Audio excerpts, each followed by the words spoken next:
When they said not everyone deserves a podcast, we didn't listen. The Middle Class Holes. So your old boy here starting to get excited at the World Cup that's upon us. Not only because I enjoy the World Cup, but the U.S. is going to host it for the first time in 32 years. 94. Has it been that? Is it 90? Oh, it is 94. You're thinking of the Olympics, though. We hosted the Olympics in 96 as well. And I went to the Olympics, by the way, down in Atlanta, Georgia. I did not know that. What did you see? Really? Saw a lot of track and field, most of it preliminary for the big stuff. I did see Michael Johnson get his qualifying run in for the Olympic. The 2 or 4? All of it to proceed to the next. Gotcha. To the next race. So both race. the 200 and the 400. Yeah, the two, because they did them both, but the 200 was just like a prelim qualifier, so he just beat a bunch of scrubs. Then the 400 I saw him run was the final qualifier for the Olympic run. The finals, gotcha. Yeah, okay. Right. But not just that, just a bunch of random shit. It was interesting. Tickets were all over the place. Again, this is back when you couldn't get internet tickets. You had to actually go. So it was like you'd see people out ping pong, ping pong. Ping pong, and we were laughing about that because fencing, clay pigeon. That'd have been cool. But the funniest part, in the most terrible way possible, we would have been in Olympic Park when the bomb went off. When the bomb went off, but my cousin was like, "I know a shortcut to a different bus stop. We should go this way and avoid the crowd." And then we're on the bus, and people are like rumbling about something. What the fuck? We get home, turn on the news, boom, the whole. The saga o' Richard Jewell had begun. Damn. Well, good for you. I'm glad. I did not know that. Now I'm glad that you're talking to me 29 years later. So World Cup's coming up. Canada, USA, Mexico are hosting. And it just kind of, for me, it seemed like a foregone conclusion that, Ronaldo and Messi weren't playing. And I come to find out that they're probably going to be in this fucking World Cup. Well, Ronaldo, definitely. Messi, too? Yeah. Now, I think this is what I was going to ask you: is Messi to me is more fascinating than Ronaldo, and that he's going to play in this World Cup. Here's my reasoning for this: Ronaldo has made it known that I will continue to play internationally as long as I'm physically capable of doing so, and the national people the coaches for the Portuguese team select the players, and they say, yes, you can help this team. I just thought Messi, who contemplated not playing for Argentina anymore after so many failed attempts at winning the Copa America, which is the South American Cup, and the World Cup, was like, that's the best way to ride off into the sunset. He kind of like, well, never say never, but I just won the fucking World Cup, and I'm about to go back to Argentina and do some fun cocaine and have like a sixum. Here's the thing. Have you ever heard Messi talk? Have you ever seen him interact with the outside world off the soccer pitch? Little, not much. There's something wrong with that gentleman. Something's wrong with him. I don't know. You can call me crazy. Anybody else, look it up, do your own research. I think he's mentally handicapped in some capacity. I'm not making fun of the guy. I just don't think he's there. I think he is bred to be soccer man. That's it. There's nothing else beyond that. Soccer dude, done. If he does have to do a photo shoot, I'm pretty sure they're just like, here's a ball, do what you always do. We're going to take pictures of it. That's it. I don't think there's much going on beyond that. You don't think it's just quiet or asocial? But if you go further with your descriptions there, you start to find yourself in a realm of mental instabilities or mental faculties that may not be present. You know what I'm saying? I'm not trying to be disparaging to any group of people, but I don't know, like maybe super high functioning autism. Let's be honest, you don't get to be a savant at anything unless you have some form of autism or the freaking drive of a fucking mule just to kick and kick and kick and do and do and do. Now, juxtapose that up against Cristiano Ronaldo, outgoing dude, dated hot chicks his entire life, has a big family now, seems to talk about contract negotiations, discusses his work. You don't really hear Messi like doing interviews, you know what I mean? So, Is it quiet or is there quiet? Stupid brain. I don't know how to say that in Spanish. Wish I could. El stupido baño. I don't know. Stupid bathroom. No, but it's adding to the excitement. I thought Messi's out. You might get Ronaldo, and I saw that these two are likely to. Now, obviously, they both had to commit. The coaches had to fill out the 26-man roster.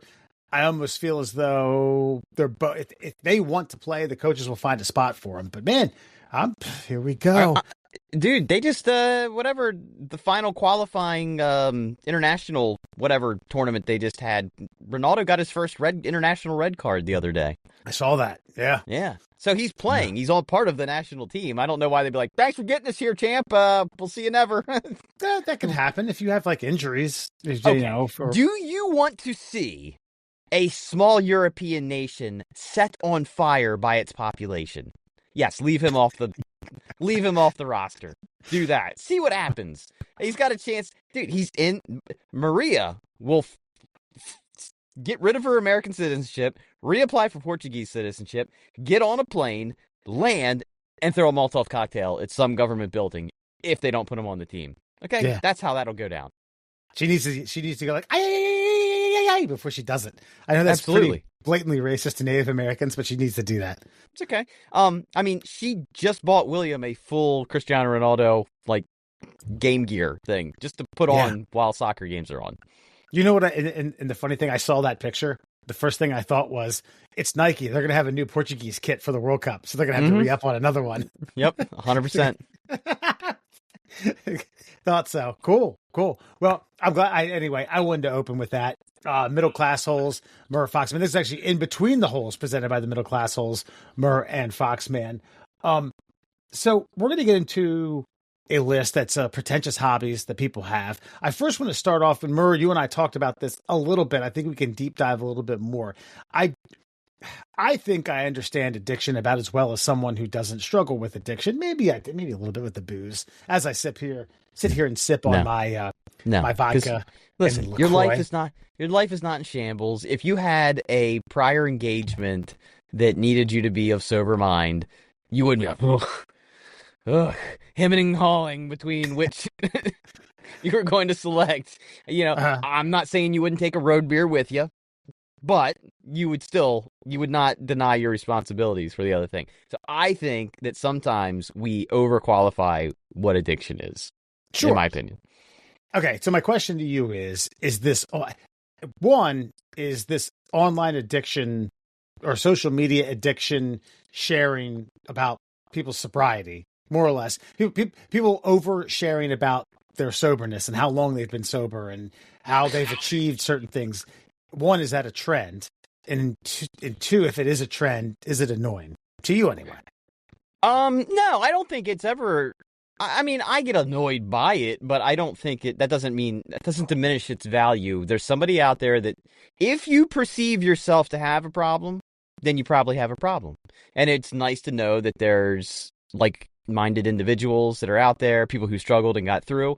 I never think that's a problem. Like, you know, like talking about your feelings, I think is okay. You know, all the suicide prevention stuff that's out there now that was never available when we were kids. When we were kids, it was like, suck it up, buttercup. I don't tell you. Like, that was your suicide prevention. Like, bummer. You know, like. Guy killed himself, probably had AIDS.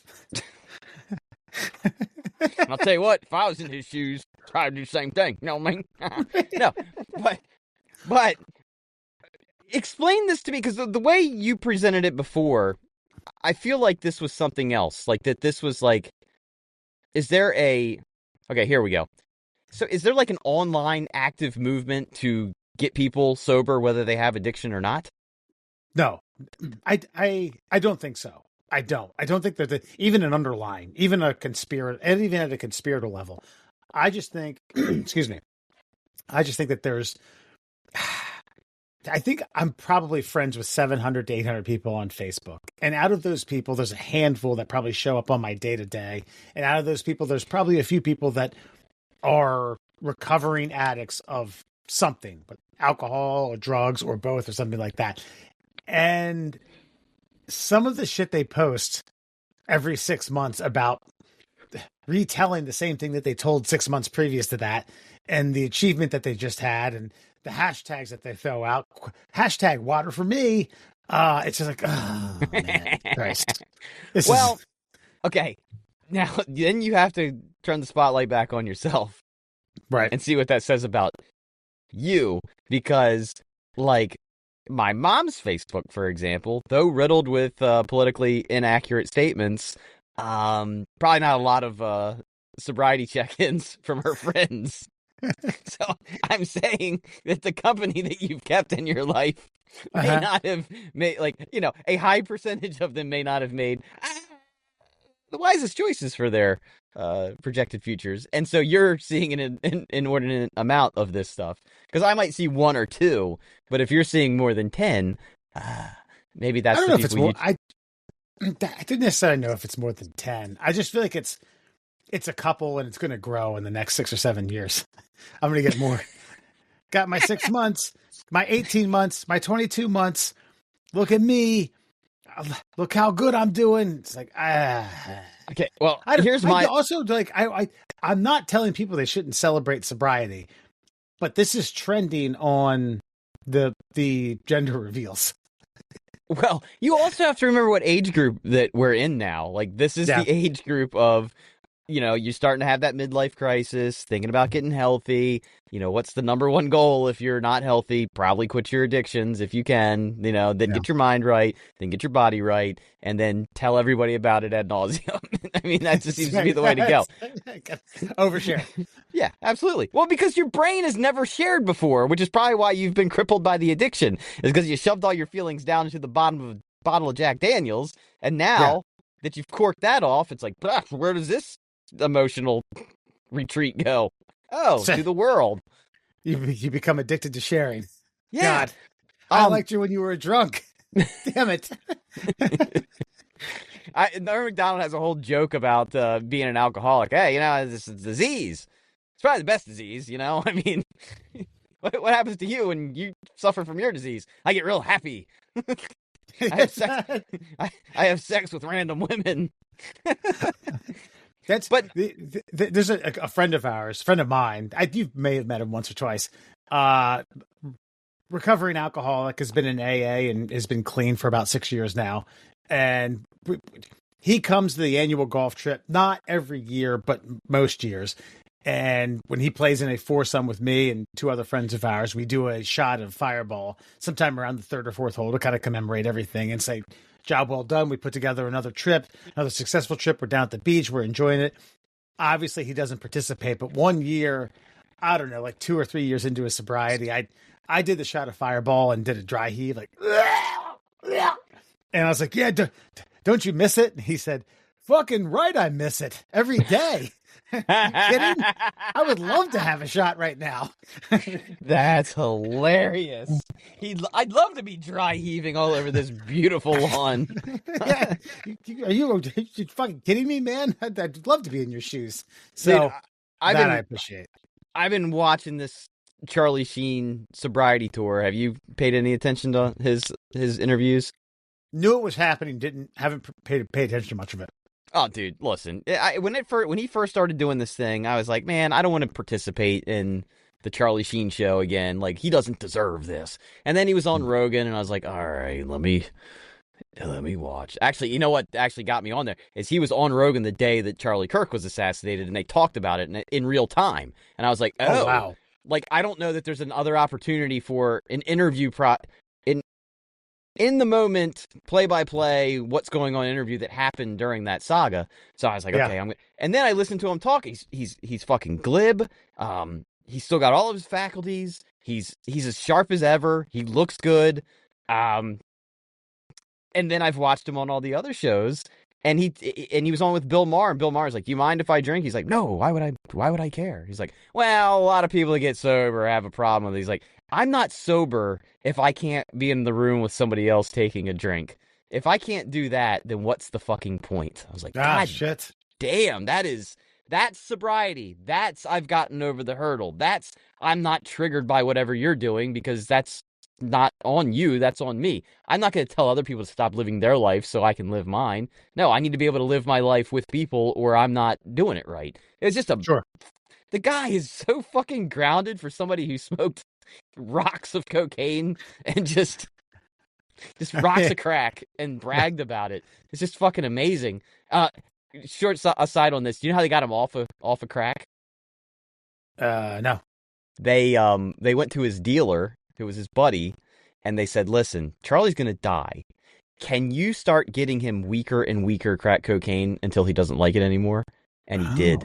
They didn't arrest him. Okay. They did nothing. Whoever the intervention person went to the crack dealer and was like, "Can you please do that for us?" And he's like, "Yeah." I started baking up weaker and weaker rocks of cocaine and or rocks of crack. And Charlie eventually was like, "Why am I even doing this?" And just finally quit. It's fucking brilliant, dude. That's fucking brilliant. But what I will say about this online sobriety oversharing movement is, if we want to save America, I think it needs to go the other direction. I think people need to share how much they've really leaned into their addictions. We need to convince the politicians that the world is so bad that the only place we find solace is in the bottom of a bottle or the bottom of a bag of illicit substances. So they're like, "Fuck, man, America's on everything. We need to get ourselves in line here. This ain't cool." One's not enough. Two's not enough. When I drink to black out. When I do drugs, I do it to barf all over the place and ruin relationships and have loved ones skull at me. Yep. That's it. 100%. I think that's the only way we save America. Start doing drugs. That's how we make it, folks. That's right. We mock the DARE program as if we didn't already. I actually heard a thing about the DARE program, that it was actually a pyramid scheme for police recruitment. They would get undercover cops to do DARE program stuff, and then they would recruit like other cops to do the DARE program, and then it became a thing, and then they would get more money for their police departments. Because if you take one cop off the street to do DARE, you got to hire a new cop to replace him. So yeah, anyway, I don't know. It's the internet, dude. If it's exciting, it's true. Do more drugs. That's DARE. I dare you to. I triple dog dare you. I'll put my tongue on this pole with crack on it. All right. So here at the middle class holes, in between the holes, we have pretentious hobbies that doesn't necessarily say if it's middle class people. I just think it's like hobbies that have gone too far, a little too far. And I'm going to start with number one.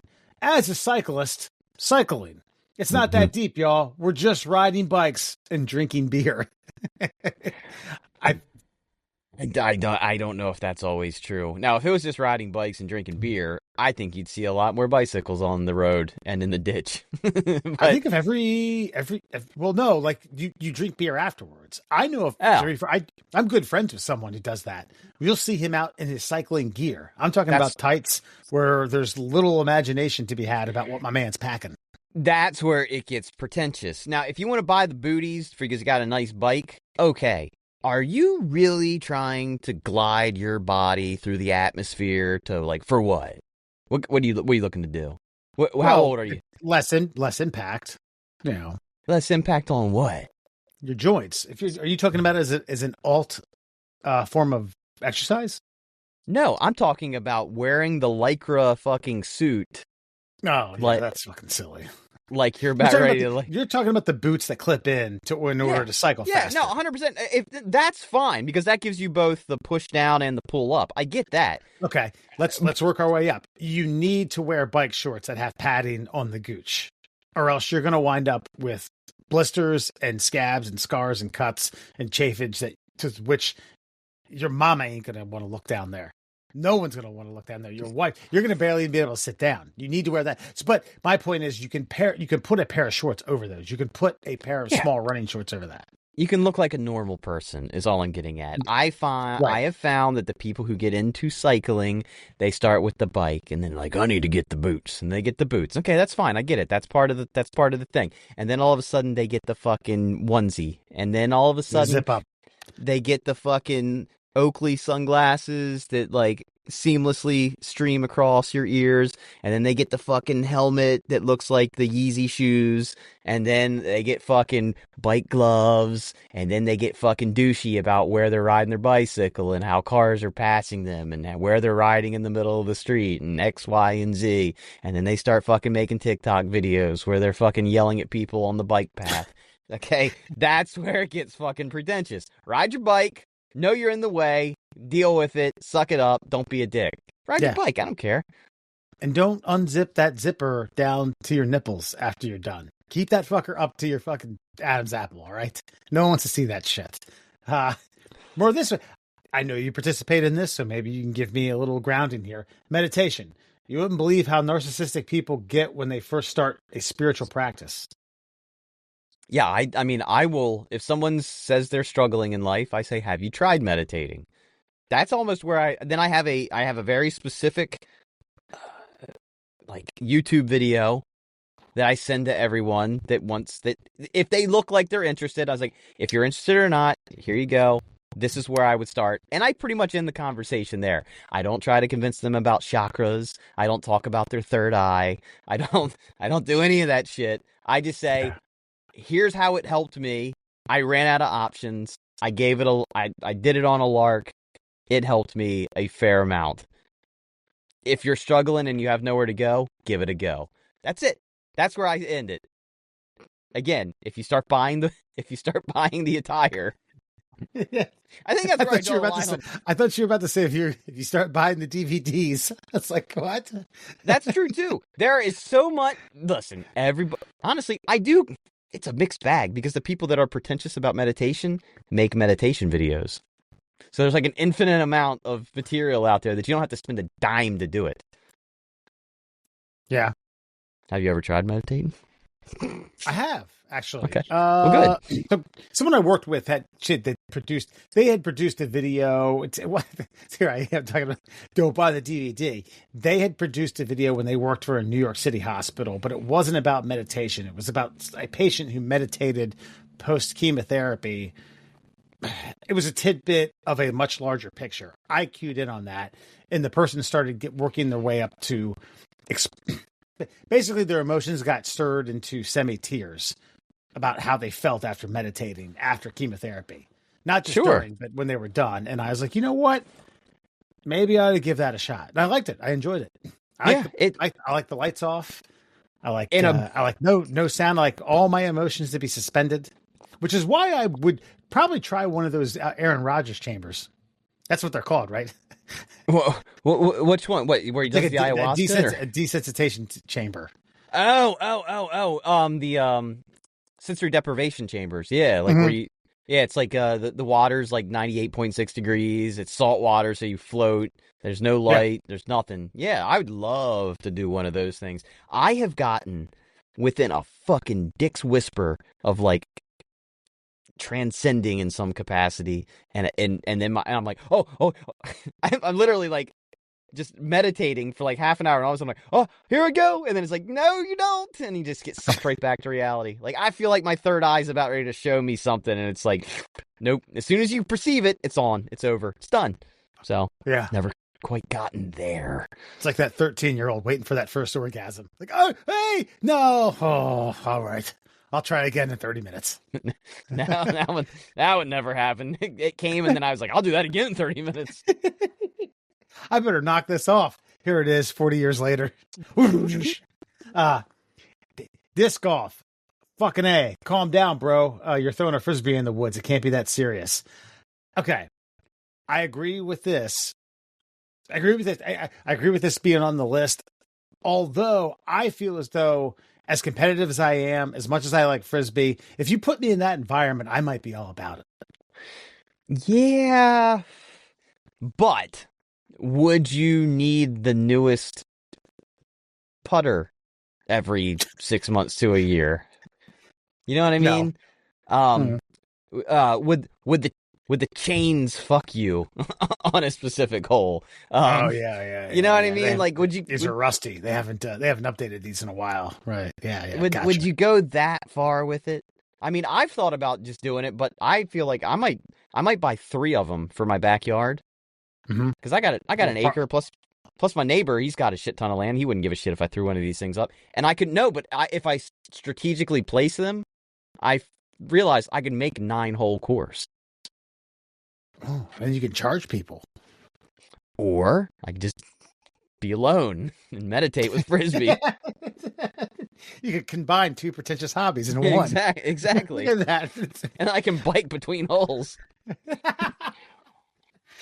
I don't dislike disc golf. I think it's because I have played at a intramural level, not Frisbee golf. Shit, was it Frisbee football? Football Frisbee? Frisbee. Probably Frisbee football. It's football with a Frisbee. Yeah, that's people know what you're saying. Sorry, I'm having a brain fart on what that's. I was about to say that sport, that hobby is. If it's called anything but Frisbee football, then it's pretentious. It's the rules of football, but you have a Frisbee, and when you catch it, you have to stop in place, and you have to keep moving. Yeah, but there's no downs, there's no tackling. I get what you're saying. I enjoyed that. I feel like if you got me with a 6-pack of beer and a cool little layout that's for novices in the disc golf world, I'd be all about it. Sure, but I just feel as though disc golf has become what I hate about cornhole. It used to be a backyard thing, did that, yeah. And then now you've got 11-year-olds fucking ninja starring through 3 bags that are blocking the hole. Like it's that thing. And when it gets to that level, it gets to not fun level. Gotcha. You're talking about someone chucking a disc a quarter mile to an unforeseen. You can't even see the goddamn thing. It's like, wow, where's he throwing it? Where they're lining up like they're in the PGA Tour, and trying to tilt their head to the exact angle that they want the Frisbee to go, to rip it around a tree and come back around the other way, man. Just give it a rip, dude. When it gets to that, it's just, I don't know. If you're making money, then yes. Be all about that. If you're just out with your boys, man, just play. Drink the Busch Light, chuck that thing. By the way, I think we may have come up with a title and or an idea for another They'll Never Make It. Mark it down. Okay. Disc golf. Something or other. Okay. I don't know. Audiophiles. PHILES. I don't know what those are. Do you? Oh, audiophiles are the people that have to, they're convinced that they can find the exact perfect sound for... Okay. First guy I ever worked for in radio brought me over to his house, and he had glass tubes. He had built his own stereo system, and it had glass tubes that he had custom made because they vibrated at a certain frequency and this, and they had a spot in the room where you had to sit in order to listen to the music. But the only way you could truly appreciate it is if it was smooth jazz. And I was like, Jesus Christ, dude! Okay. The people who get. This was those who are curious for different multiple sound signatures. There's 2 types of audiophiles, what I just said, and then those who are snobs who only want, quote, the most pure experience, like how the artist intended. It gets ripped off by overpriced cables, snake oil. While the artist is most certainly recorded on a pair of Sony NDR headphones or biodynamic. With the whole equipment that costs less than the stands for the speakers. So anyway, I get what you're saying. People who are interested in it, then this, would you say glass tubes? Yes. Yes. He had a whole closet of this stereo system that he had built. And I'm not going to lie, sounded great. But I've also heard a nice Bose surround sound system. I'm like, sounds great. It's just people who take it, almost like they have to tweak until they find that perfect vibration, and it has to be a record, by the way, because it has to be the original vibration that the artist intended for the music to vibrate at. And I just think about people like Jack White who are like, let's rip it and grip it, just grab the guitar, start strumming. Jack White records albums onto records that are spinning, that are blank. And just whatever comes out of his sound, that's the game. That's it.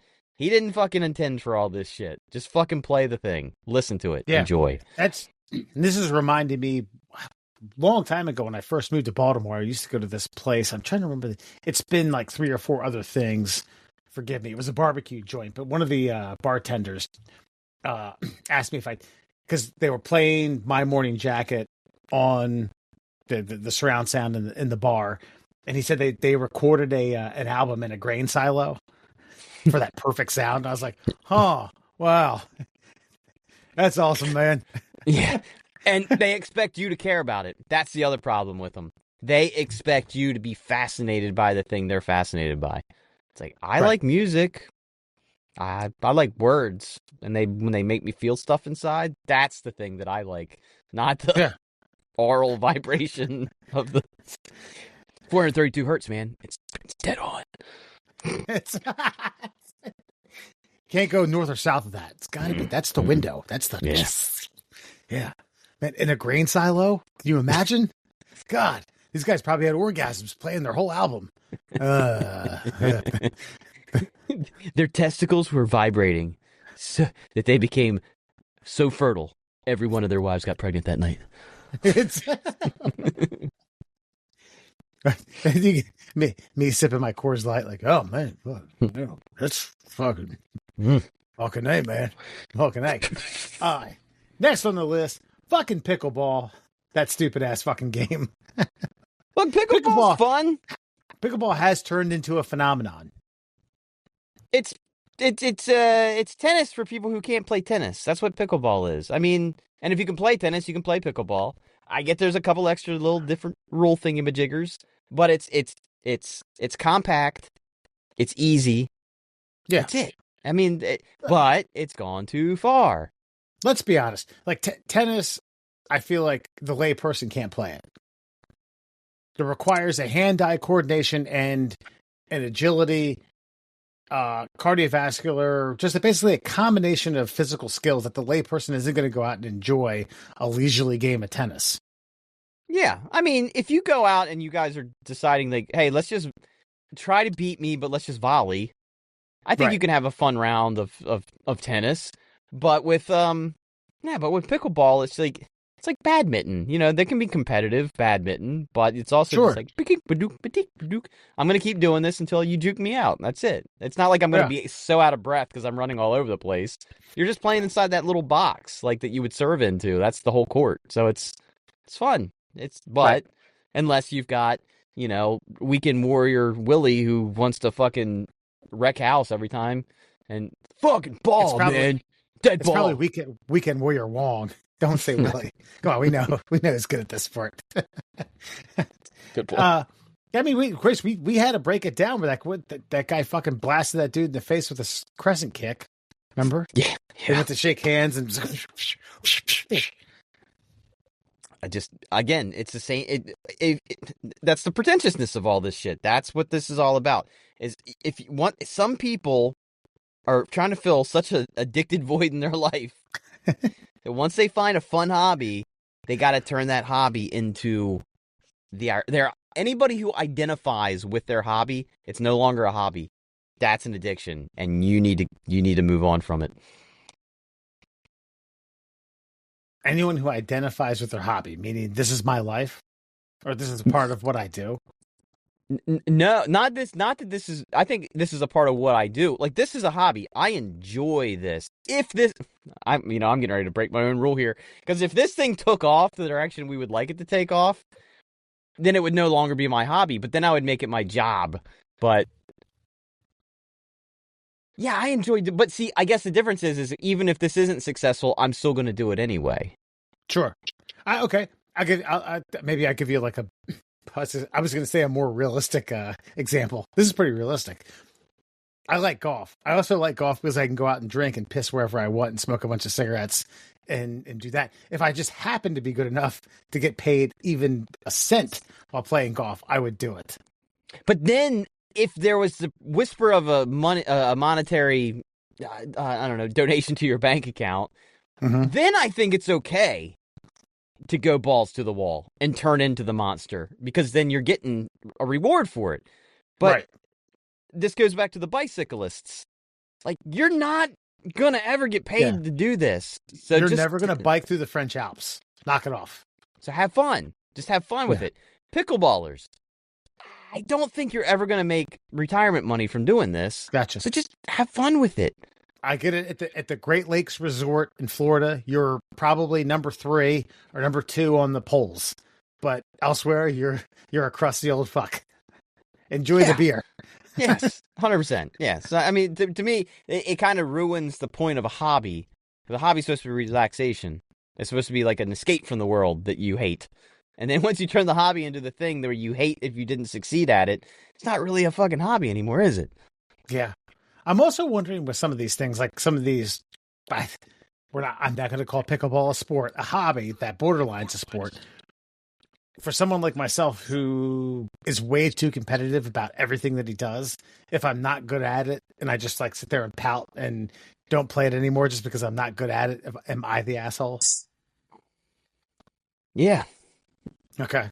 All right. That's fine. That's fine. Because it's kind of funny. I asked the question. Because listen, I'm the same. I'm very similar in my competitiveness, and I know when your brother listens to this, he's going to call bullshit on everything I've said so far.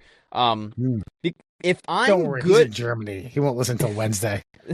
if I'm good enough to where I should feel like I should be beating people, then I get a little frustrated. But if I know deep down that I'm not good enough to be the best in the room, then I'm actually just able to just like disassociate and be like, "I'm just having fun."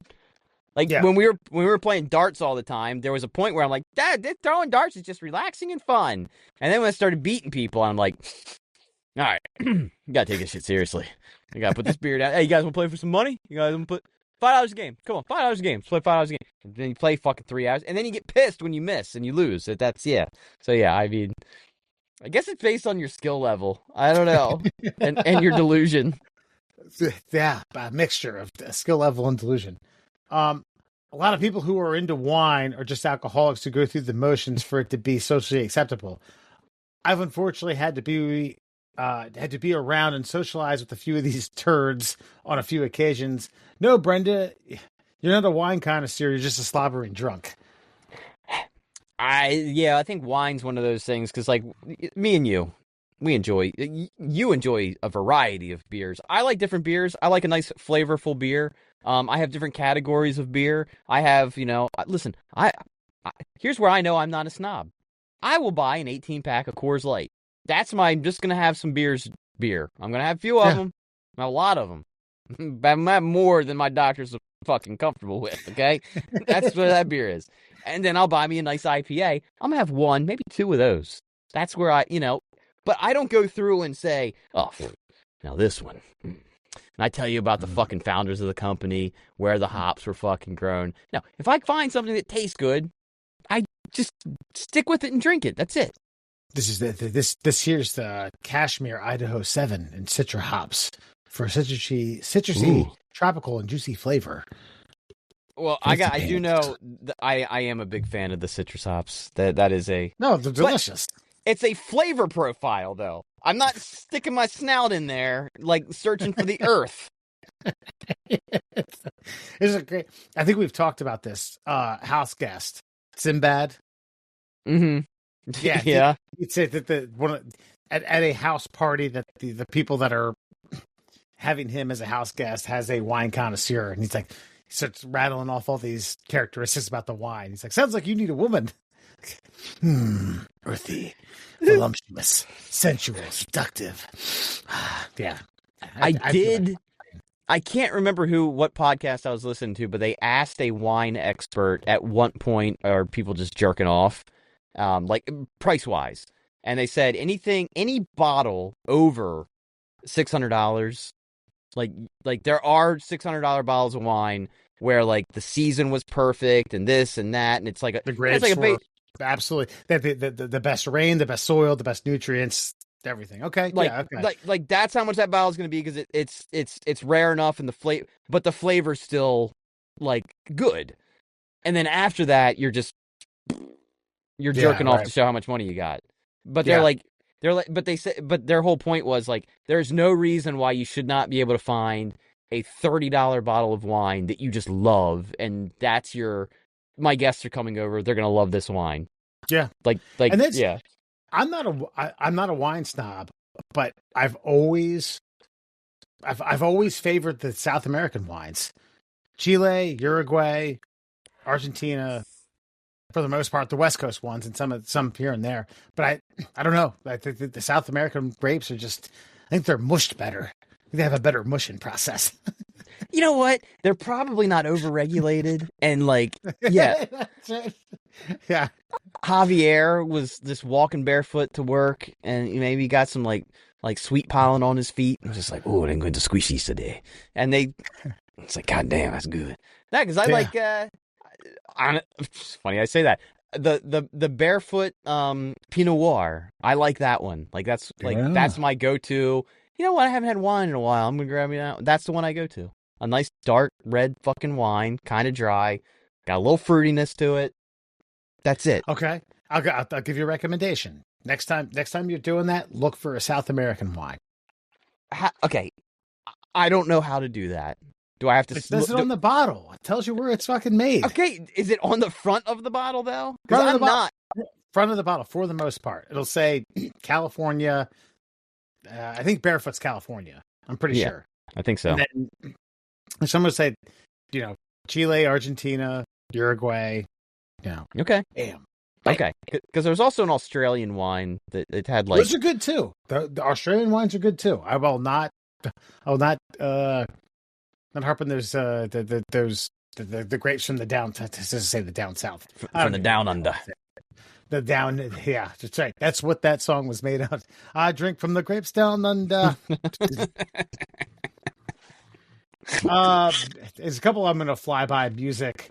If you don't like a niche, bands that they like, then you don't know anything about music. CrossFit, reading. The one I do want to get to is reading. Okay, breeze past reading. Reading. Nerds. I love it. It brings me tremendous joy as well as knowledge, but people can be entirely too snobby about it. True. No. Yeah. Oh yeah. Absolutely. No. I look. I'm more of a YouTube guy. That's actually next up on the list here. I'm more of a YouTube. I mean, why would I read something when I can just have somebody tell me about it? You know what I mean? Yeah. AKA previously Cliff Notes guy. I remember, I think it was an exact quote of mine in high school. Some teams like, well, do you read? I was like, oh, magazines?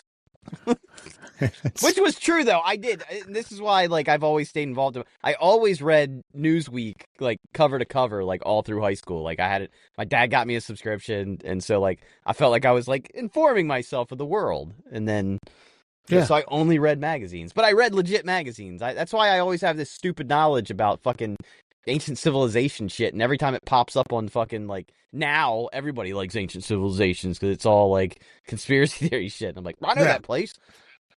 But if you didn't read Catcher in the Rye, you were the idiot. I didn't read Catcher in the Rye. I read it when I was like 23, substitute teaching, because I had nothing better to do. I think I was supposed to read it in school, and I just didn't. And then, okay, here you go. Here's Andrew Murr Paranoia for you. And then when I was like, I should probably read that book, I was afraid to check it out from the library because of all the connotations that come with every like serial killer and assassin in American history. They always call him with a Catcher in the Rye in their fucking library. Like, well, can't rent that one. Should have just stole it. Well. Luxury watch acquisitioning. Is that pretentious? Yes. I feel like it is. I think, but here's the thing. I don't care if you like to do. I think collecting anything's kind of pretentious, in my opinion. It's just me. Okay. I've never collected baseball cards. Never collected toys. I've never collected anything. I don't have a case. You know what I mean? Gotcha. I don't have a glass case of anything. So Alan Fox's decoy collection, pretentious? No, it's not, because he didn't. When he got a new, honestly, I'm almost mad that your dad didn't tell me about some of his decoys, because I find them interesting. Okay. Because the decoy, this is what I loved about the things that your dad liked: weird shit and outdoorsy like shit. I don't mean to keep saying shit, but the kind of decoys your dad got were like handcrafted by some dude who used them to hunt other. Yeah. They were utilitarian. Like the kind of shit your dad collected was like working decoys, as they called them. Yes, utilitarian items that have a fascinating story behind them. He didn't get some, like, Thomas Kincaid-esque fucking decoy that was just simply made to sit on a shelf. He collected, like you said, working decoys. There's a richness behind that. There's a story behind that. There's an old guy with a fucking wooden eye who would go out on the boat with his 15 grandkids and throw this fucking thing out in the water. Like, and there's a story to tell about it. Like, it wasn't just a showcase piece. Gotcha. Okay. Fair enough. Not pretentious, but anything you collect, a la luxury watches. Well, I think it's great to have one. I think every man should have one show-off watch. Okay. That's it. I don't know. If you start collecting, I mean, how much do watches cost? I mean, you're talking like a base model Rolex is like what, almost like 10 grand or something like that. Maybe less than that. I don't know. But like the base model, like, look at this Rolex, like, ooh, like minimum 10 grand. And I know they go up to like hundreds of thousands of dollars. It's a watch. You can't convince me. You can't do it. If you're flipping them left and right and you're making a profit off of them, I'll give you a little bit of a pass. If these are just things that you're going to fucking pull a stranger into your bedroom during a dinner party to show, that's fucking pretentious. Yeah. On the fake wrists too. You know, like the synthetic rolls. Like, look at that. Look how many of these puppies I got. What's your take on it? I'm the one fucking criticizing all these motherfuckers. I own two, and just one's for whether or not I can wear black shoes, or whether or not I can wear like brown or anything other shoes. No problem with that. I don't have a stitch of a problem with that. I have one. I don't even know how to pronounce it. Bulgaria or some fucking like. It's a fucking white face, no numbers, just all gold little, and that's it. And it's got a nice alligator brown leather fucking strap. And now the world that I live in, I look at my phone for the time. Look at what time is it? Dig up my pocket. And then I have this beauty here. This is Apple Watch. I don't know what model, but it's it's Apple. It tells me the time. I can do things with it. Tells me if I'm dying. I think I've told this story before. Forgive me. I got a free during Christmas when I was in college. I got a free watch that came with a cologne purchase that my mom got me as a present. And when I went back to college, went back to school after Christmas break, Rarick Dilby was like, "Oh man, that's a nice watch. What do you got there?" I was like, I think it's a quartz." Like, you don't know what fucking watch that is, do you? No, I got it free. I got it free with the cool water. You know what's hilarious is that now Casio's like especially classic Casio calculator watches, they're like the rage now. What, the punch in numbers? Yeah. Yeah. I mean, they're not obviously but they're selling for upwards of like $1,000 or so. I mean, not like Jesus Christ. Yeah. I mean, they got to be mint, you know, but no, like the classic Casio faced watch is like a hot seller right now.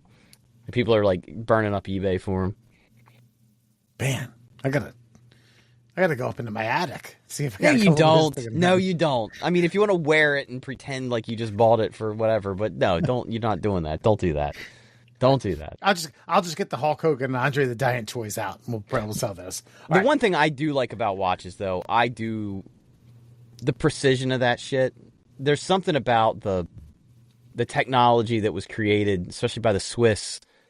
I mean, hundreds of years ago, man. I mean, it's wild just to know that they were able to forge such delicate gears and things. That I am fascinated by. I do. Yeah. I am fascinated by the watch, but this whole collector culture of it is just, I don't know. It just seems like I have a few extra bucks and you're showing off. Yeah. I also wonder how long you're going to have, watch repairman. Is that the name of a? I guess. I know what you're talking about, but yeah, I mean, I do think as long as people do collect these things in the manner in which they do, you'll always have those folks because I watch a lot of TikTok videos of watch repair guys, like taking them apart, and what do you call it? Not renovating them. What do you call that? Restoring. Yeah, they like restoring them. That's fascinating to me. I mean, because they're wearing the little magnifying glass thing on their eye, and those, like, just everything's so tiny and delicate, and they're able to create this, I mean, very precise instrument. It's an achievement of human technology, and I don't know. It's almost as impressive as any of this AI shit that's coming out. It's like a tangible, functional piece of technology that you can wear on your wrist. I do, but this one was created by okay. What's more pretentious is the pocket watch collectors. I wish pocket watches would make a comeback. Is that right? Yeah. Is that okay? Pocket watches and monocles. That's my dream. It's a perfect society. All right. We have a few more before we get to Fun Fact Friday. Equestrians, because to us, they're just horses in the back of a pasture, and sometimes we ride them. I only know of one person that I've got even cursory friends with that does that. But, yeah, the culture of that seems weird. It is a culture. I don't even hate that one that much, because I think in order to sustain a large animal like that, like you have to be all in. This is different. This other stuff is like inanimate objects, really, that you've become obsessed with. At least with the horse. Like, I get, like, I have a dog, but then there's dog people. You know what I mean? Like, this is my fur baby. No, it's not. That's your fucking. It's the animal that lives in your house that loves you unconditionally. And when you get to horse level, that's the thing, man. There's a mind melding thing. There's a fucking Spock fucking like connection going on there that you gotta. And I think it changes the human. And so I understand. Okay, I would do. My argument would be getting on that animal and riding around and taking care of it and grooming it and ensuring the health is one thing. But doing these jumping over, gardening bushes and all these other hurdles in these silly outlets, that's equestrian. Yeah, that is a question. But oh man. Okay, I'm really torn on this because when you were in Atlanta, did you hear equestrian? Oh yeah, yes, definitely heard equestrian. You did? Yeah, okay. Yeah. Yeah, no, that because again, it's niche, but it's huge. I don't know. I'm torn on this because I almost feel like the people who just have the horse and like brush it and then just trot it around a fucking like fenced in sand area, they're kind of the pussies. They're kind of the problem. At least the ones wearing the stupid outfit and jumping over shit, at least they're testing their mettle on the animal that they've bred. Like, to me, these Christopher Reeves motherfuckers. Dude, Christopher Reeves is badass. Look, jumping a fucking 1,400-pound animal that's a feat, man. Well done. I'll tell you, the barrel runner chicks and dudes, but the barrel runner chicks, you know what I'm talking about? When you go, no. So if there's a rodeo, you got the guys riding the bulls, but the girls come out and there's the big steel drums, the big barrels. Yeah. The ladies will fucking get on these motherfuckers and just whack, like NASCAR their asses around these fucking barrels. Like, they'll take that horse full speed, make it take a hairpin turn, go back the other way. Like, that's some dope shit right there. I mean, look, these people got to stick around because when the apocalypse comes and we need fucking transportation, we're going to be glad these motherfuckers stayed in the game. Gotcha. And they could jump over the abandoned cars that litter the streets, right? You don't think it's impressive to jump, to mind meld with an animal and do athletic shit with them? No, so listen. I do. But at the level of at the hobbyist level, no. I don't, but see, this is why I don't even think that should be on the list, because I don't think there's such a thing as hobbyist equestrian. I think that's a lifestyle that you live. To make the decision to get an animal that costs as much to feed as it does to pay a fucking mortgage, that's an investment in something. And it's like you can buy the watch and set it in a drawer and forget about it. You can't buy the horse and park it out back and just like, oh shit, what's Chipper up to today? Like, I want to wear him. Yeah. A few more. Getting up early for no fucking reason. Basically, waking up for 4:30 a.m. is a chore. Well, congratulations for being born with a chronotype of a fucking cockerel. Look, if you're motivated to do shit, good for you. But don't act like I should be doing it too. Like, fuck you. That's exactly how I feel. Yeah. I mean, I never was an early riser, and I'm still not as an adult, but I'm much more apt to getting up at normal times, even on the weekends. And yeah, what's a normal time? What do you call normal? Like what day? Name a day. Okay. I mean, obviously you're getting up for work and you get up fairly early for that. All right, your day off, like your first day off, like Saturday. Some of us don't have 2 days in a row off. Okay, so let's just keep that in mind. So your so your first day off, like Saturday. Yeah, I try to put my feet on the ground at 8:30. Why? A.M. Because I like to go down and make coffee and watch English Premier League soccer. Okay, there you go. All right, so you're okay. That's fine. I try to be up by 10 on my. I mean, don't get me wrong. There's some nights where I get it in. I'm like, turn alarm off. Homeboy's getting up when I get up. But I mean, I'm awake by 8:30, no matter what. Okay. But I'll fucking just lay there and stare at the ceiling for an hour and a half. This is an obsession. I don't want to start this. I don't want to deal with life right now. I'm gonna lay here comfortably. If I breathe heavy, maybe my son won't hear me. Lighten this up. Photography. I've been taking pictures for 60 years. I do both digital and film. I hate it when someone enters and their first photo in an exhibition or contest and decides they need to start giving advice to everyone who will listen. That's they call film emulsion because they think it sounds good. Oh, that's God. funny. Yeah. There's levels to that too. I feel like the most famous photos ever taken were not set up. You think of the girl that burned by napalm running down the street. Like, it's not like, okay, hold on. Hold on. I need you to be within the thirds. Hold on. Like, no. Like, the greatest photos ever taken probably weren't done by professionals. I mean, believe me, I love when, like, the National Geographic, like, year in review, like, top 10 photos of the year come out. Like, those are amazing. But I do feel like photographers have a lot of help now. A lot of cheat help. Yeah. There's a guy getting assassinated in Vietnam. Remember that one? Oh yeah. Like the military, the on the spot military tribunal. And he's just got the. Oh my God. Yeah. Thanks for that imagery. That was like my grandparents had I think it was Times greatest photos of the last 50 years. That was disturbing. I saw that when I was 13, 14. I was asking my mom. She's like, yeah, man, they printed that.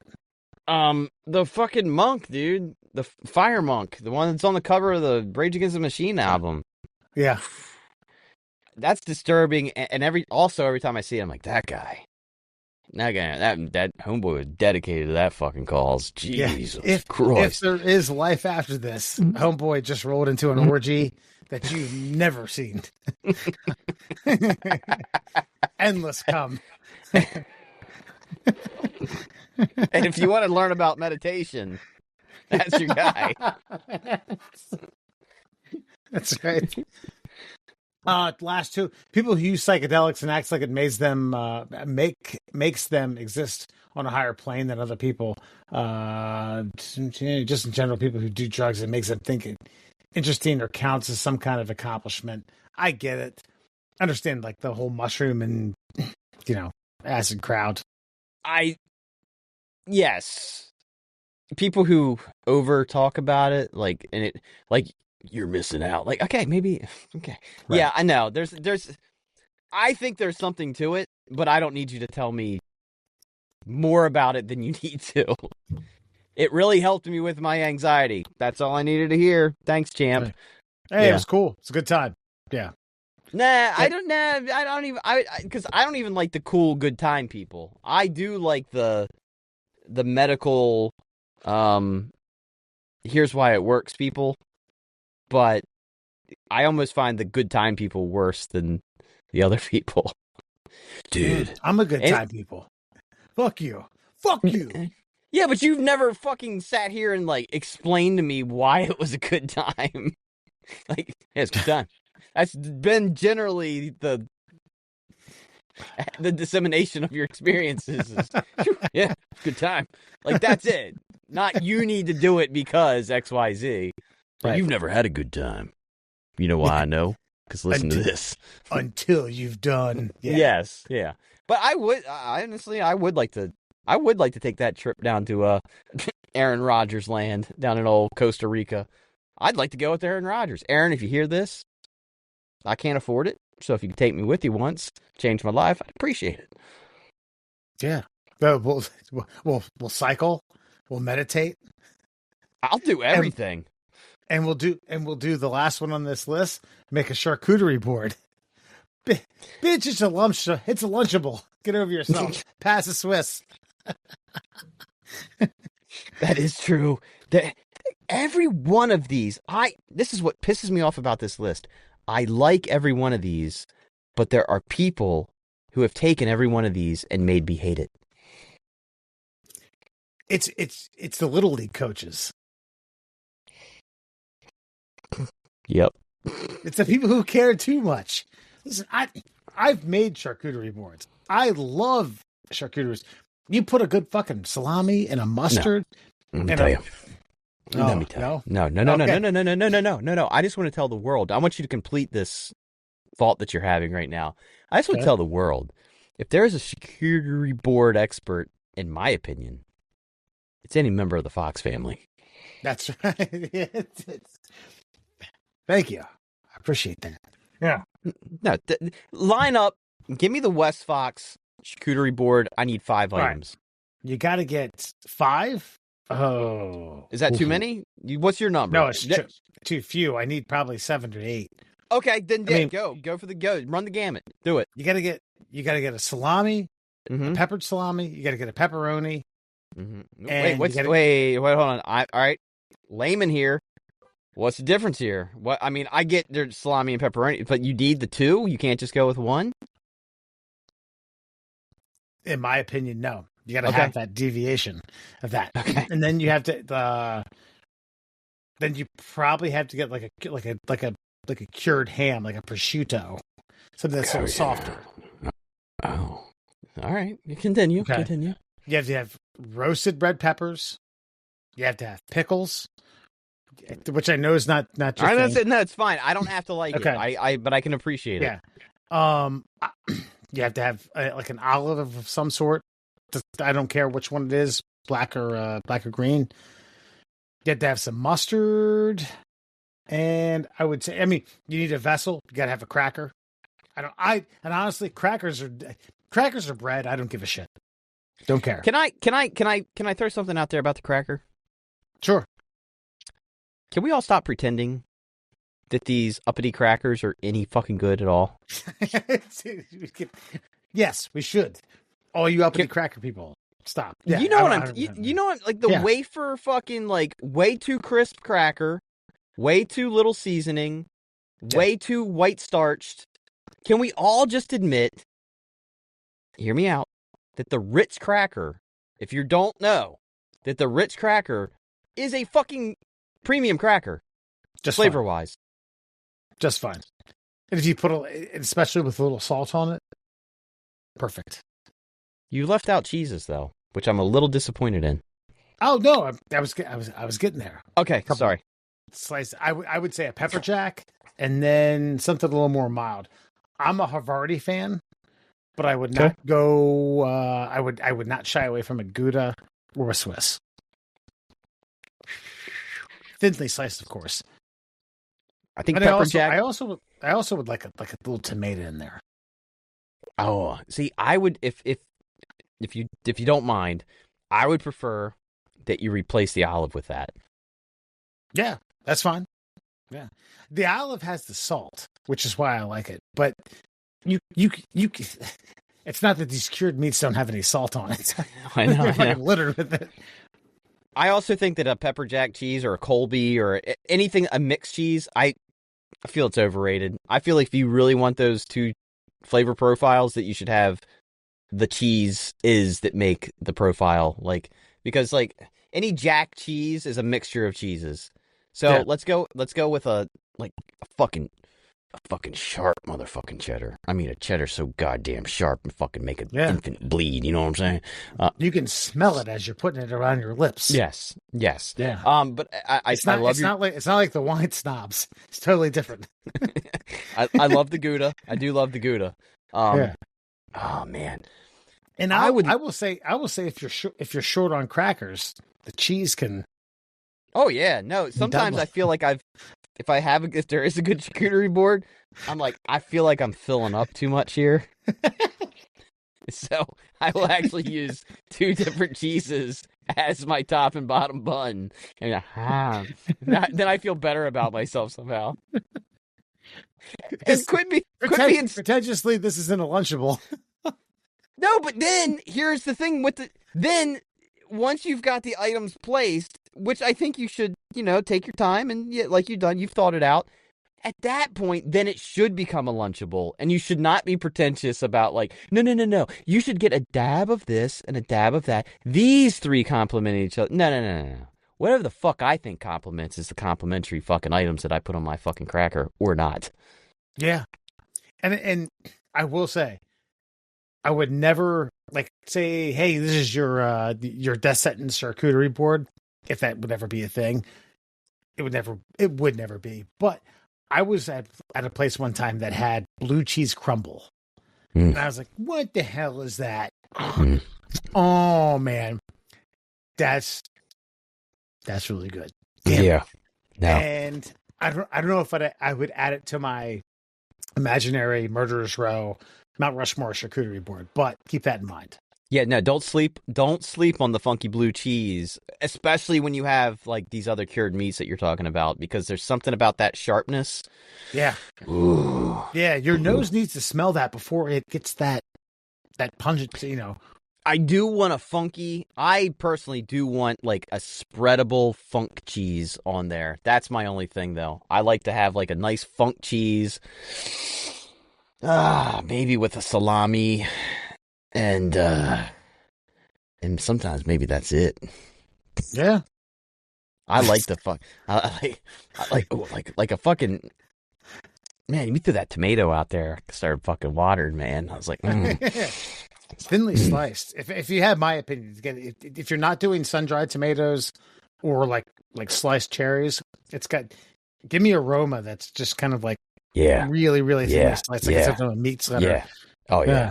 Yeah. Man, I'm getting a boner. I'm sexually aroused on this one. I am, dude. There's something about a charcuterie board. Maybe I'm one of these assholes, but man, I'll do you right, man. I'll do you right. I won't tell you why I did it. I'll just show it to you. This is the legitimate accoutrement of our list. There you have it. Pretentious hobbies that assholes have. All right, Andrew. I think we need to be facted out of charcuterie boards and factored into facts that make us smarter.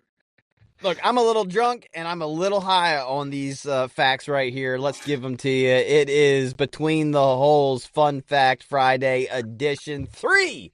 Fun facts for you fuckers on a Friday, brought to you by our many sponsors. Of course, you can find the Flat Earth Science Advocates for Truth. They are on Facebook. Have a brand new commercial out. We'll debut that for you at some point here in the very near future. Also, the Shin Splints Recovery Group. My mom told William that he might have a shin splint. I told her, shut your mouth. There's no such thing. But if you do think there's such a thing, find the Shin Splints Recovery Group on Facebook. There's pain below the knee and above the ankle. I get that. I saw your face there, Wesley. But it can only be prevented by rest. Maybe heat. Maybe cold. but mainly rest. And finally, our good friend, the Cuckster. You can find them on both Instagram and TikTok. That's Cuckster for Life. Cuckster for Life on both TikTok and Instagram. Here we go. 3 fun facts for you. Did you know the water in your coffee cup this morning is older than the sun? Okay. That's Go right. A big chunk of it, up to half, formed as ice deep in space, hundreds of millions of years before our sun even turned on. Earth was born a screaming hot lava world with zero water. So every drop we have today hitchhiked here on an icy asteroid that slammed into the planet like cosmic delivery trucks. So the next time you take a sip, you're literally drinking recycled prehistoric stardust water that predates the entire solar system. So, I mean, that could be next time I take a shower, next time I drink some tap water, next time I cook with water, boil water, right? The coffee is just kind of a gimmicky thing for the fact. I wish you were more fascinated by the fact than the fact that I said coffee and not fucking anything you do or touch, anything you water, fucking that next Diet Coke you sip on predates the sun. Predates the sun. Well, shit, man. Next time tomorrow morning when I sip my coffee and I wonder why I didn't do anything with my morning wood, I'm going to be like, look at that. I think you're concentrating on the wrong thing here. This got me going because what's the most essential element for life? Water.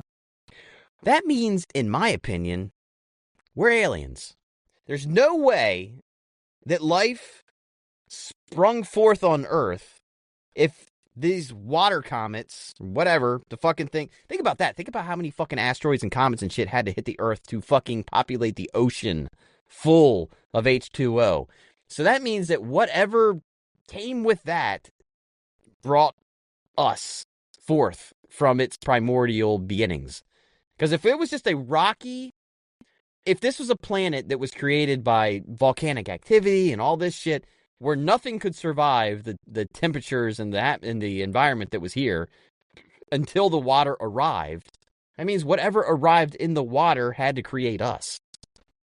Right, but you're saying that couldn't be created through the distance between the Earth and the sun? What do you mean?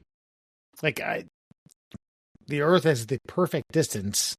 Sure. I mean, of course, all those other elements have to be in existence as well, but the delivery system has to bring something here, some biological material of some kind, in order for us. Like, there has to be some contamination in that water in order for, like, life to spring forth, right? I don't think I'm following. You're telling me comets brought water, like water, H2O. Yes. No, I think it's like just like a natural, a natural combination of hydrogen and oxygen happened in water. Yeah, comets may have like blasted in, but it wasn't like, hey, they're bringing these like Olympic-sized swimming pools of water and smashing them into your planet. That's the whole fact, is that asteroids and comets that had water attached to it, or icy comets, hit the Earth. There was there's a period in Earth's history called the bombardment period, where we were just being pelted because we had nothing to like stave off. There was nothing, like Jupiter and all that shit wasn't grabbing the asteroids. And then we were bombarded by icy asteroids and comets, and that's where all of our water comes from. I stand corrected. I need to make a charcuterie board after this with nothing but water. No, okay. I stand corrected. I am now fascinated, and I need to learn more about the icy comets. And now, when I drink my coffee tomorrow, I'm going to say... So what are you going to say? Fucking A. All right, there we go. Hey, Sarah, check this out. Dude, half of the water on Earth is older than the sun. Yeah. Half? What's the other half? I just, post-sun, sequel water ain't as good, but it works, you know what I mean? Right. All right. That's the Deer Park stuff. Yeah. Moving on. Did you know? This is where I asked you before the show started, did you know who Eddie Gadel was? Eddie Gadel was an old baseball player, yeah. You are correct on the sport, but you were incorrect on his era. On August 19th, 1951, the St. Louis Browns sent 3'7" Yes. Eddie Gadel, a little person with dwarfism, up to bat as a pinch hitter against the Detroit Tigers. Owner Bill Veeck signed him to a real Major League Baseball contract as a publicity stunt, gave him a tiny uniform with the number 1/8, and instructed him to crouch as low as possible and not swing under any circumstances. Gadel walked on 4 straight pitches, got replaced by a pinch runner, and that was his entire big league career. 1 plate appearance, 1 walk, 100% on-base percentage. The next day, the American League banned him for life and voided his contract, declaring no more, quote, stunts. To this day, he is the shortest and arguably most legendary one-game wonder in MLB history. And that should not be banned, in my opinion. What, just little people hidden? I mean, okay. And because of this fact, I asked Grok, like, who's the shortest player in Major League Baseball? It's Altuve. He's 5'6". 5'6", 162 pounds, by the way, because I was trying to see if I could be a Major League Baseball player. So, I've seen these micro wrestling guys, right? Athletes. No shade thrown. They have dwarfism. They are not full-statured individuals. They're athletic as fuck. What if you got one of these guys, put him at DH, guaranteed they're going to be on base every time they get up to the plate? And then pinch run? Yeah. Or don't pinch run? No, don't pinch run. Get the most athletic sub-4-foot human being that you can find in the wild. Yeah. Sign them, DH them, get them on base every single time they get up to the plate. You always got a runner in scoring position. They're going to be a liability. Why? Why? Because if they're on second and a singles hit, they're not going to score. Why not? I mean, why not? They're Hold on. way too slow. I think you don't know that. You're discounting. I ran 5'6". I ran a 4.49, almost 4.5, but I'll just say a 4.540. I ran that quick. That's almost 23 miles per hour. Okay, tiny human. You're telling me I'm a liability if I'm on second base? No, you are, dude. You're 2 inches shorter than Derek Jeter. But my point is that you're discounting the fact that there could be a 3'7" human. I'm not saying he runs that fast. Maybe he runs a 5-second 40. That's pretty fucking fast still. I'm saying you're telling me that there's a little person out there that's slower than John Kruk. Was he a liability? John Kruk hit like 316 a few years. He didn't, but the little person doesn't need to hit 316. He just needs to be on base by I don't think there's a little person that was faster than John Kruk. Well, I'm having tryouts tomorrow. Fine. Yeah, that's funny you mentioned that. And here's another fun fact. That you said Bill Veeck. Yeah, I don't know how to say his name, but yeah. Yeah, so his son took over as the owner of the White Sox and did Disco Demolition in the 70s. The day they killed Disco. God, same lineage. Nice. That is a gimmick family right there. Yeah, man. I like it. Entertainment, bro. Yeah, and if anybody doesn't know, they asked people to voluntarily come out with as many disco albums as they could, and they smashed them with steamrollers out in the parking lot. They did, the big grand finale was they blew them up in center field between a doubleheader, and so blew it up, had a fire, started a riot, and then they had to. Oh man, there he goes, Disco Demolition. They had to basically. Had to call the second game. The White Sox had to forfeit. Yeah, and that's so. Look it up. It's like I think that's considered the day Disco died. I think that's what that was. Yeah, and they said I think it was also 25-cent beers. What could go wrong? Bring a disco album. You get into the ballpark for free. Donate it to it that being blown up, and have 25-cent beers. Bottom line is, I think we're discounting our dwarf athletes of America. Mm-hmm. And I don't think you should be throwing this much shade at them. I mean, have you seen these micro wrestlers? Some of them? Yeah, I sure have. Yeah. If you're under 4'9", I Mhm. think you should have. I think there should be a major league wide 4'9" or under tryout. Yeah, All you got to do is run fast. like a tough enough. Dude, all you got to do is run fast. Otherwise, I mean, a major league pitcher, the most accurate pitcher and accurate thrower in all of humankind, how small is that strike zone, dude? It's pretty tiny. And you got to fucking dot that motherfucker. Mm-hmm. And if you can't, homeboy's on base. You're getting a base runner every 3 innings, no matter what.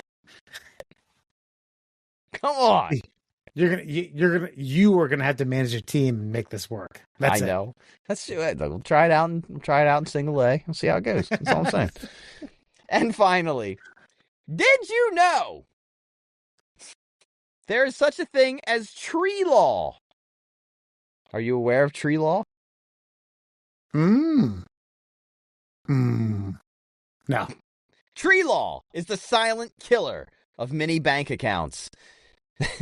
In most U.S. states, a mature landscape tree is legally valued like real estate. Certified arborists appraise them. They use a trunk formula to routinely find 5 to 6 figure single healthy trees. If you cut, damage, or poison your neighbor's tree without permission, many states enforce triple damages under timber trespass statutes. Let's see. Real verdicts. $572,000 for poisoning one oak in California. $1.9 million for removing 32 trees in New York. $250,000 for just trimming branches that killed a tree in New York. Bottom line, illegally harming a neighbor's tree isn't just landscaping, it's grand theft with a chainsaw. Tree law remains undefeated in court. 1.9 million. Yeah. Yeah. Don't get me started on heritage jokes, man. Fuck you. Christ. If you fuck up a sequoia or a redwood, your fucking grandkids are going to be on welfare. What did we do? Grandpa burned a goddamn redwood. I went and sought that out because I saw a TikTok today. Some neighbor was landscaping their property and they took down their neighbor's trees. And I went to the comment section and every fucking comment was tree law. I was like, is this like fucking Always Sunny in Philadelphia bird law? And then I looked it up and it's a legit, there are lawyers that specialize in fucking tree law. Well, I mean, we definitely burned down a friend's tree while we were doing fireworks. No, we didn't. I don't know what you're talking about. Yeah, friends of ours did that. And I mean, his family got insurance money on that, which I found fascinating. This is like circa 2001. I don't know. Do you guys remember? You remember, Murr? You were there. But what was that, like December? Yeah. My point is, I get that trees on your foundation or your property do hold value, but 1.9 million fucking dollars. Come on. What? You can't, there's obviously environmental issues attached to this. 2, you can't just regrow a tree. Like, depending on the species of tree, like a pine tree, that grows pretty quick, right? But like an oak, you know how big the seed of a fucking redwood tree is? Size of like a grain of sand. And that motherfucker grows. But it takes eons to get as big as they are. Hundreds of years, yeah. Yeah, so if you fuck one of those up, you're done for. It's over. Well, I'm not looking to grow a redwood in my tree, my redwood in my yard. I'll do whatever. I know, what the hell but these people talking about. But you cut one down. Good goddamn, man. That's right. No, man, I gotta find the statistic on this, like of how many like early homes were created out of like one tree. Like when they were just like, fuck these trees. They're big. Fuck these trees. Got them all. No, have you ever seen the images of like them cutting down redwoods? Yeah. Yeah. Yeah. I know what Like you're talking about. some of them, there's actually some roads out there where they actually just cut a tunnel in the tree, and they were like, "I need to." It's like Jesus Christ, dude. Yeah. So anyway, that, my friends, is your Fun Fact Friday. All right. On before you go, as we wrap up this in between the holes presented by the middle class holes, butt breathing might soon be a medical treatment. Mur, you can shed some light on the IG Nobel Prize. This has to do with satirical. Do You want me to do it? You want to try it? No, I can do it. Basically, people try to submit medical treatments that first start off as satirical, but people say, okay, this could work, right? Yeah, it's basically it's science that seems funny on the surface that no one's going to take seriously. So the IG Nobel Prize people step in and give them an award, and it basically forces news stories such as this to be more prevalent, and then they get more money for their what seems like ridiculous research that might actually have real benefit in the future. Gotcha. So you get some grant money for it. So last year, a group of researchers won a 2024 IG Nobel Prize in Physiology for discovering that many mammals are capable of breathing through their anus. The same group has conducted a new study of the feasibility of adapting this method to treat people with blocked airways, clogged lungs, with promising results that bring rectal oxygen delivery one step closer to a medical reality. Yeah. Well, you've been talking out your ass for years. You know what Yeah. I mean? Now they're putting it for use. Got a clog in your lungs, sitting there puffing on too many fogs for the last 45 years. Now you're going to teach you a new way to breathe, brother. Ain't going to put a cigarette butt out down there. No, fuck you. He's choking. Why are you taking his pants off? I know what I'm doing. I'm a doctor. Yeah. I didn't actually, there was let's see here, in Cincinnati Children's Hospital, a medical team took their inspiration from a humble loach, a freshwater bottom-dwelling fish found in a country I can't name in northern Africa. A loach with sea cucumbers. Mm. Well, I mean, I would imagine that. Hey, if sea cucumbers can breathe through their ass, humans can probably figure it out, right? Well, what was it? There was this thing, like, wasn't there like this like phenomenon like a decade ago, like butt chugging, like college students were putting funnels in their ass and dumping vodka in there. That's more like 2025, but yeah. Okay, well, the point is that like those membranes like can absorb things, and so if they can absorb oxygen, I imagine that this. But I don't know. I don't know in what situation. Like, sure. He's in a coma and his airway's blocked. We're gonna put him face down, ass up. Gonna breathe out his ass. But okay, you could do like enemas. What's the one where they do the coffee beans, the coffee ground? You talking about the animal? No, like you do like coffee grounds, and you shove it up your rear end to like just expose all like toxins and shit like that. No, I was not aware of that one. Yeah, that's a thing, but none of which includes breathing. Well, that's why they're doing research, man. Yeah, I don't think it's quite like that. I mean,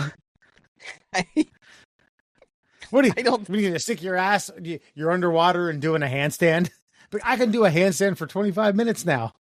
I'm thinking that it comes down to like there's somebody that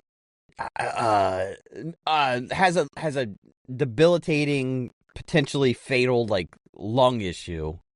Okay, and they're trying to figure out if like.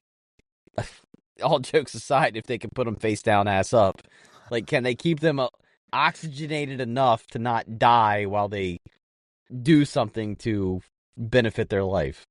Okay. Well, I'd say put them in a pool and have them do handstands. God damn. I mean, at the point where doctors are like, listen, your quality of life is going to diminish quite significantly, but we have an alternative way to get oxygen into your system. I'm thinking either fucking plug me into the Matrix or let me go. I don't think that's an option for me. Right. It's gonna be like the Abyss, except we're gonna stick an oxygen tube in your rear end. But that's gonna be 6 months of therapy where someone's gonna have to teach you how to breathe through your sphincter. Deep breathe. Hey, meditate. Don't worry, we're gonna get you some Altoids. Well, hey, look, I'm going to show you this, by the way. Oh, good. See if you can make any sense of this. Butt breathing. Right here. Yeah. So, anorectal something or other delivery. Yeah, I mean, it's a thing. Yeah, it's kind of exactly what I'm talking about. They're basically giving you an air enema. Yeah.